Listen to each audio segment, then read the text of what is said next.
ಕತ್ಲಲ್ಲಿ ಕರಡಿಗೆ ಜಾಮೂನು ತಿನಿಸೋಕೆ ಯಾವತ್ತೂ ಹೋಗಬಾರ್ದು ರೀ. ಇಂಥದ್ದೇ ಒಂದು ಕೆಲಸ ಮಾಡ್ಕೊಂಡು ಕುಂತಿದ್ದೀವಿ. ಬೆಳಗಿಂದ ಖಾಲಿ ಇದ್ದು ಟೈಮ್ ಪಾಸ್ ಮಾಡಿ ಸಂಜೆ 7 ಗಂಟೆಗೆ ಮ್ಯಾಗಿ ತಿನ್ನೋ ಹುಚ್ಚು ಶುರು ಆಗಿದೆ ನಮಗೆ.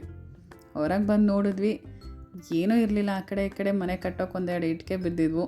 ಆ ಕಡೆ ಈ ಕಡೆ ಇಟ್ಟು ಮಧ್ಯ ಒಂದಷ್ಟು ಸೌದೆ ತೆಂಗಿನ ನಾರೆಲ್ಲ ತಂದು ಹಾಕಿದ್ವಿ. ಒಲೆ ಹಚ್ಚೋದು ಹೆಂಗಂತ ಗೊತ್ತಿಲ್ಲ, ಏನು ಮಾಡೋಕ್ಕಾಗಲ್ಲ. ಈಗಿನವ್ರದ್ದು ಬೆಳಗ್ಗೆ ಎದ್ದು ಪಟ್ಟಂತ ಗ್ಯಾಸ್ ಮುಂದೆ ನಿಂತ್ಕೊಂಡು ಅಡುಗೆ ಮಾಡೋ ಸ್ಥಿತಿಗೆ ಬಂದಿದ್ದೀವಿ ಅಂದರೆ ಅನಿವಾರ್ಯ, ಏನು ಮಾಡೋಕ್ಕಾಗೋದಿಲ್ಲ. ಇವತ್ತು ಟ್ರೈ ಮಾಡೋಣ ಅಂದ್ಕೊಂಡು ಮ್ಯಾಗಿ ಶುರು ಹಚ್ಚಿದ್ವಿ. ಬಾಂಡೆ ಇಟ್ಟು ಮ್ಯಾಗಿ ಎಲ್ಲ ಹಾಕಿ ಕುದಿಯೋಗಿ ಬಿಟ್ವಿ. ಒಲೆ ಹಚ್ಚೋಕೆ ಗೊತ್ತಿಲ್ಲ, ಆ ಕಡೆ ಈ ಕಡೆ ಸಂದಿ ಗಂದಿಯಲ್ಲೆಲ್ಲ ನಾರುಗಳೆಲ್ಲ ತೆಂಗಿನ ನಾರೆಲ್ಲ ತುರ್ಕಿದ್ವಿ. ಅದು ಪಾಪ ಬೇರೆ ಆಪ್ಷನ್ ಇಲ್ದಿರ ಹತ್ಕೊಂತು. ಇದು ಮ್ಯಾಗಿ ಮಾಡೋದಕ್ಕಿಂತ ಹೆಚ್ಚಾಗಿ ಕ್ಯಾಂಪ್ ಫೈರ್ ಆಗೋಯ್ತು ನಮಗೆ. ಸುತ್ತು ಹಾಕ್ಕೊಂಡು ಚೇರ್ ಹಾಕ್ಕೊಂಡು ಕುಂದ್ಕೊಂಡು ಸಾಂಗ್ ಹಾಡ್ಕೊಂಡು ಕೂತ್ಕೊಂಡಿದ್ವಿ. But it feels good.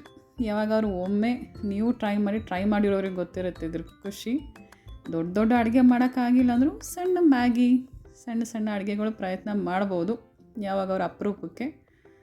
So ನಮ್ಮ ಮ್ಯಾಗಿ ಚೆನ್ನಾಗಿ ಕಾಣಿಸ್ತಿದೆ. I don't know taste wise ಹೇಗಿರುತ್ತೋ. 2 ಮಿನಿಟ್ಸ್ ಮ್ಯಾಗಿ ಹೋಗಿ ½ ಆನ್ ಅವರ್ ತೊಗೊಂಡು ನಮಗೆ ಟೈಮು.